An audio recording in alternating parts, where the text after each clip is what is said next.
Hello dear students, आज की video में हम बात करेंगे इलेक्ट्रोमोटिव फोर्स और EMF, internal resistance and terminal potential difference. इन तीनों को हम डिफाइन करेंगे, इनके बीच में रिलेशन क्या है उसको समझेंगे और ईएमएफ और टर्मिनल पोटेंशियल डिफरेंस के बीच में क्या रिलेशन है इसको समझते हैं। देखो, हम पहले बात करते हैं ईएमएफ, इलेक्ट्रोमोटिव फोर्स। इसके बारे में हम इस यूनिट का जो पहला वीडियो था उसमें काफी डिटेल में पढ़ा था। देखो क्या होती है ईएमएफ। जैसे मान लो ये हमारे पास में कोई सेल है, ये हम बात करते हैं, ये अपने पास में कोई भी सेल है। सेल का जो ये तो क्या हो गया पॉजिटिव टर्मिनल, ये कौन सा हो गया नेगेटिव टर्मिनल। जब इस सेल में से हम कुछ भी करंट ड्रा नहीं कर रहे, मतलब इस सेल को हम यूज नहीं कर रहे, तो इसके पॉजिटिव और नेगेटिव के बीच में जो पोटेंशियल डिफरेंस आएगा उसको हम क्या कहते हैं, इलेक्ट्रोमोटिव फोर्स। तो इलेक्ट्रोमोटिव फोर्स की जो डेफिनेशन है क्या बन जाएगी, मैक्सिमम पोटेंशियल डिफरेंस। देखो हम डिफाइन करते हैं इसको, maximum potential difference between two electrodes of a cell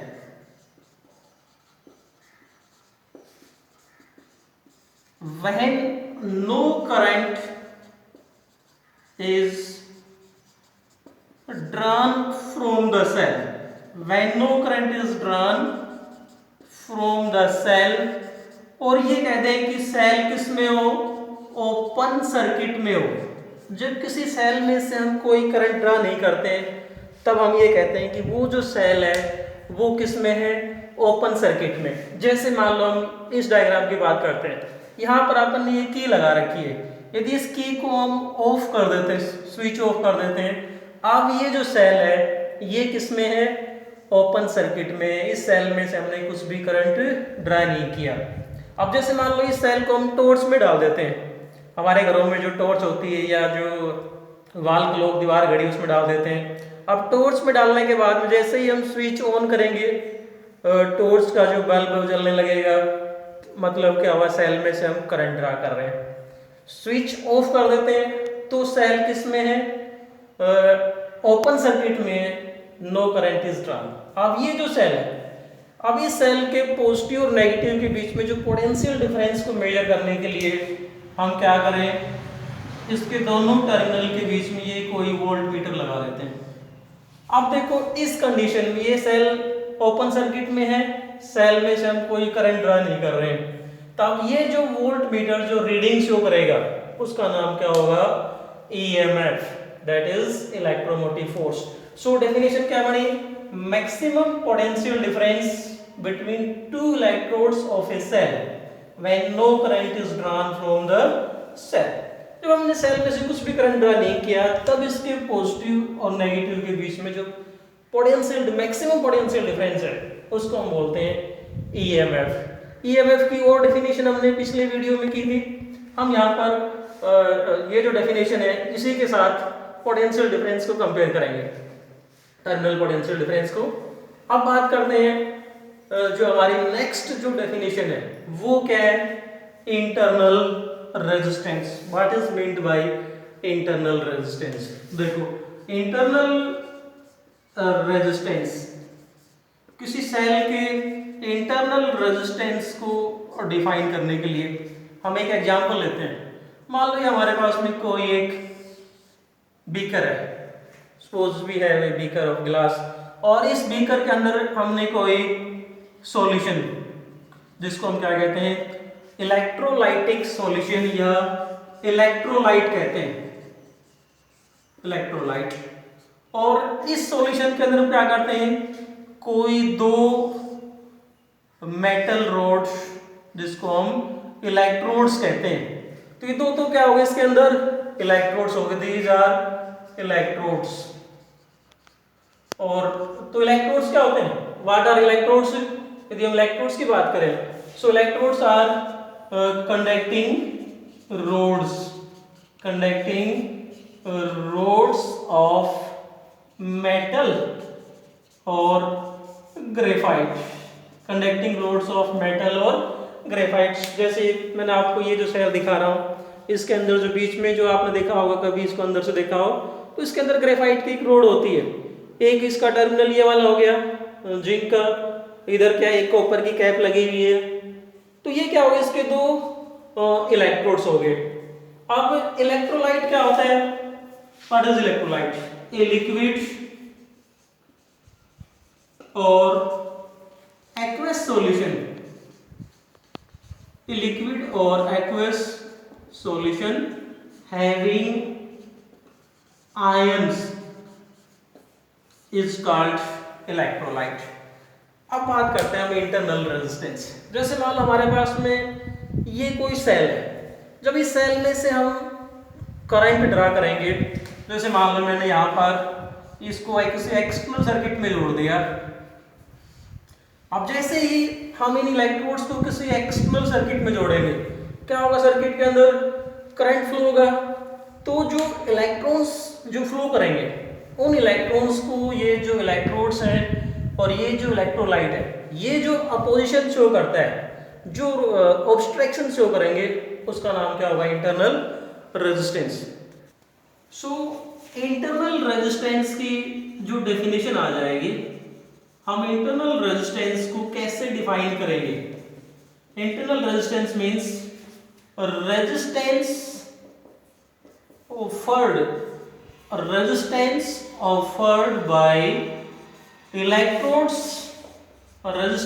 offered by electrodes and electrolyte when current is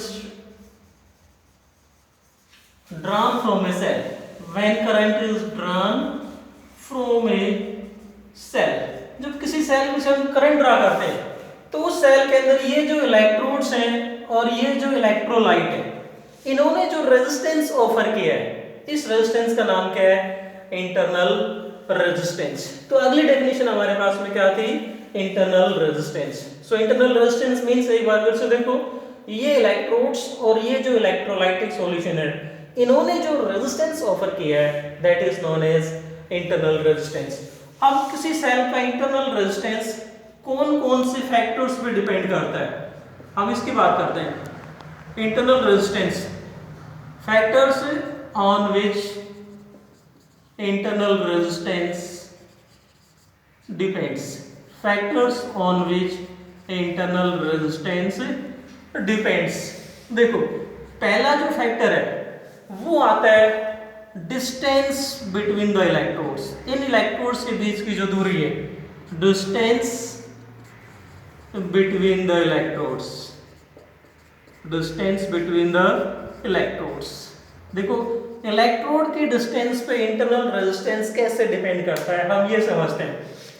देखो, ये जो इलेक्ट्रोलाइटिक सॉल्यूशन के अंदर इलेक्ट्रोड्स जितनी दूरी पे होंगे, क्या होगा, इसके अंदर जो आयंस को उतना ही ज्यादा डिस्टेंस मूव करना पड़ेगा, करंट कैरियर्स को उतना ही ज्यादा चलना पड़ेगा। जितना अधिक डिस्टेंस मूव करेंगे, उतना अधिक क्या होगा, उनके रास्ते में रेजिस्टेंस आएगा, रुकावट आएगी।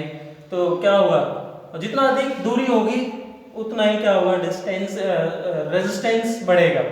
सो डिस्टेंस का इफेक्ट क्या हुआ, जितना अधिक हम इलेक्ट्रोड्स को दूर करेंगे, सेल का इंटरनल रेजिस्टेंस उतना ही ज्यादा होगा। इसको कम कर दो, इलेक्ट्रोड्स को पास पास ले आओगे, इंटरनल रेजिस्टेंस कम हो जाएगा। तो पहला फैक्टर क्या हुआ, डिस्टेंस बिटवीन द इलेक्ट्रोड्स।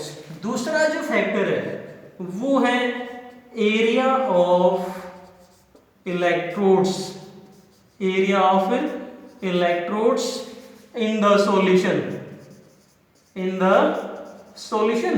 और ये कहते हैं कि जो हमारा इलेक्ट्रोलाइटिक सॉल्यूशन है, इसके अंदर हमने इन इलेक्ट्रॉन्स को कितना डिप कर रखा है, कितना इमर्स कर रखा है। जितना अधिक हम इनको इमर्स करेंगे, रेजिस्टेंस उतना ही कम होगा।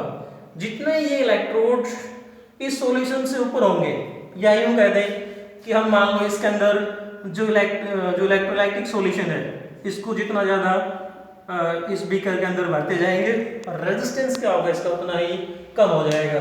जितना इसका लेवल कम होगा, सेल का रेजिस्टेंस उतना ही बढ़ता जाएगा। देखो, इसका हम बहुत अच्छा एग्जांपल, इसका जो एग्जाम्पल है वो हमारे डेली लाइफ में हम देख सकते हैं कि हमारे घरों में जो इन्वर्टर की बैटरी होती है, हम देखते हैं कि उसमें क्या करते हैं कि महीने के बाद में 2 महीने के बाद में उसके अंदर जो डिस्टिल वाटर है, डिस्टिल वाटर उसके सेल के अंदर हम डालते हैं।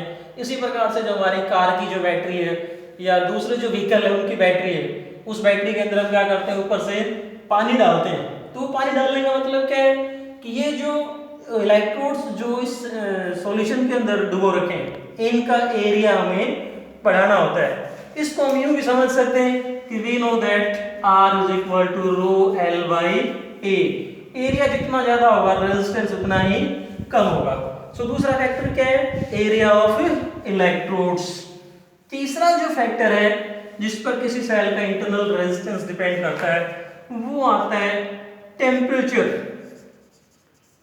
Temperature of the electrodes and electrolyte. जो इलेक्ट्रोलाइटिक सॉल्यूशन है, यदि हम इस इलेक्ट्रोलाइट का टेम्परेचर बढ़ा देंगे तो रिजल्ट क्या होगा, इसकी जो विस्कोसिटी है या यूं कहते हैं कि ये जो सॉल्यूशन है ये क्या हो जाएगा, थिक से थिन हो जाता है। जब इसको हम गर्म करेंगे जो ये क्या हो जाएगा, पतला हो जाता है, गाढ़े से पतला हो गया। तो जितना ये थिन होगा ना उतना ये क्या होगा, आयंस को जो रेजिस्टेंस मिलेगा वो क्या होगा, कम होगा। तो हम इलेक्ट्रोलाइटिक सॉल्यूशन का जब टेम्परेचर इंक्रीज करेंगे तो रेजिस्टेंस क्या होगा, डिक्रीज होगा। सो इफेक्ट ऑफ टेम्परेचर क्या हुआ कि with increase in temperature resistance क्या हुआ, डिक्रीज हुआ। चौथा जो फैक्टर आता है वो आता है नेचर ऑफ इलेक्ट्रोड्स। हम यहाँ पर जो इलेक्ट्रोड्स यूज कर रहे हैं इनकी नेचर, नेचर का मतलब कौन से मटेरियल के बने हैं। जैसे मान लो हम ये जो इलेक्ट्रोड है कॉपर के ले रहे हैं या ग्रेफाइट के ले रहे हैं या जिंक के ले रहे हैं, अलग अलग मटेरियल की जो नंबर डेंसिटी होती है वो क्या होती है, अलग अलग होती है। तो हम ये कह सकते हैं कि जो इंटरनल रेजिस्टेंस है वो इन इलेक्ट्रोड्स की नेचर पर भी डिपेंड करता है। सो ये तो हो गया हमारे पास में इंटरनल रेजिस्टेंस।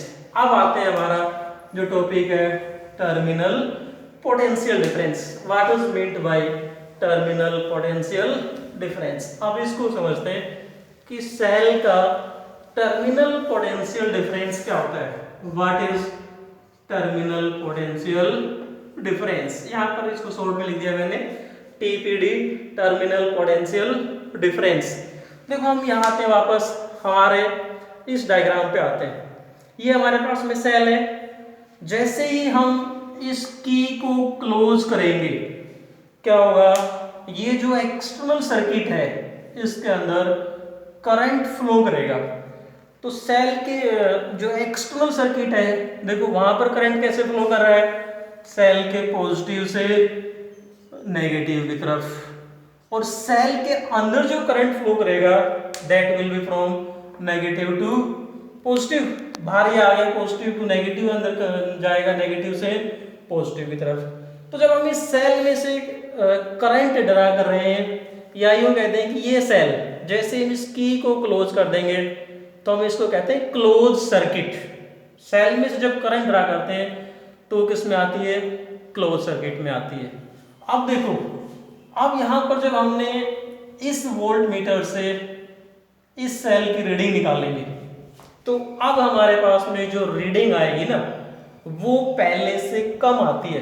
पहले से कम का मतलब क्या है, दो कंडीशन है। जब ये सेल ओपन सर्किट में है तब ये जो वोल्ट मीटर जो रीडिंग शो करेगा यूं कहते हैं कि when I is equal to 0 तब इसकी रीडिंग का नाम क्या है, EMF। और EMF के लिए जो नोटेशन होती है वो इस प्रकार से होती है, जो एप्सिलॉन वाला E है इसके द्वारा रिप्रेजेंट करते हैं सेल की EMF को।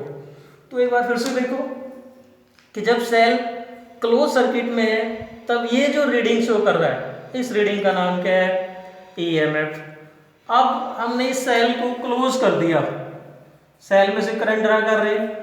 अब मैं ये कह रहा हूं कि अब ये जो वोल्ट मीटर जो रीडिंग शो करेगा वो इस E से कम आती है, EMF से कम आती है।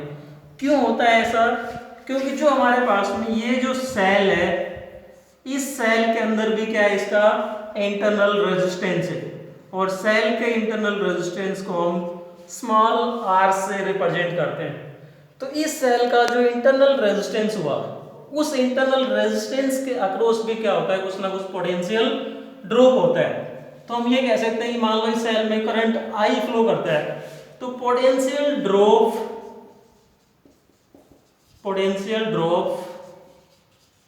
अक्रॉस इंटरनल रेजिस्टेंस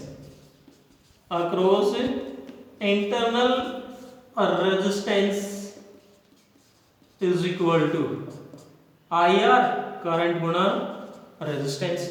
इस सेल के अंदर इतना पोटेंशियल ड्रॉप हो जाता है, और ये जो सेल के अंदर जो पोटेंशियल ड्रॉप हुआ, इस पोटेंशियल को ये वोल्ट मीटर रीड नहीं कर पाता है। ये वोल्ट मीटर क्या रीड करेगा, इसके पॉजिटिव और नेगेटिव के बीच में, मतलब इसके टर्मिनल्स के बीच में जो पोटेंशियल डिफरेंस है, सिर्फ ये उसको रीड कर रहा है, इसलिए नाम क्या है इसका, टर्मिनल पोटेंशियल डिफरेंस। तो जब सेल में से हमने करंट को ड्रा किया, तो सेल के अंदर जो पोटेंशियल ड्रॉप हुआ, सेल के जो इलेक्ट्रोड्स हैं और जो इलेक्ट्रोलाइटिक सॉल्यूशन है, उनके अंदर ये पोटेंशियल ड्रॉप हुआ, इस पोटेंशियल को ये वोल्ट मीटर रीड नहीं कर पाता है। इसका मतलब देखो क्या हुआ, जब हम E और V को कंपेयर करें, E और V की जब हम बात करते हैं, टर्मिनल पोटेंशियल डिफरेंस के लिए V लिया है हमने, EMF के लिए ये सिंबल लिया है मैंने E। अब इन दोनों के बीच में डिफरेंस क्या आया, इन दोनों के बीच में क्या डिफरेंस आ रहा है, जो सेल के अंदर जो पोटेंशियल ड्रॉप हुआ है वो इतना ड्रॉप हुआ। अब देखो इतना डिफरेंस आया E और V में, इसका मतलब जब सेल में से हम करंट ड्रा कर रहे हैं, तो जो रीडिंग आएगी यहाँ पर वो EMF से कितनी कम आएगी, IR के बराबर, क्योंकि जब करंट ड्रा नहीं करते हैं तो रीडिंग कितनी होगी, E के बराबर। जब करंट ड्रा कर रहे हैं तो कुछ ना कुछ पोटेंशियल सेल के अंदर ड्रॉप हो गया, तो क्या होगा, ये जो E है वो कम हो जाएगा, कितने से कम हुआ, IR के बराबर। सो हम ये कह सकते हैं कि जो सेल का टर्मिनल पोटेंशियल डिफरेंस आएगा, V is equal to E minus IR। This is the relation between EMF and terminal potential difference. ये सेल के EMF और टर्मिनल पोटेंशियल डिफरेंस के बीच में रिलेशन आ गया। So we can say that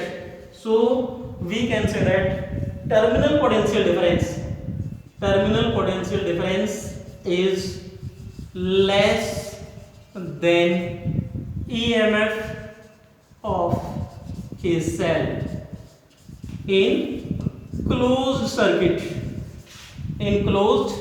मतलब सेल में से जब हम करंट ड्रा कर रहे हैं, तो उस केस में सेल का जो टर्मिनल पोटेंशियल डिफरेंस है वो EMF से हमेशा कम होगा।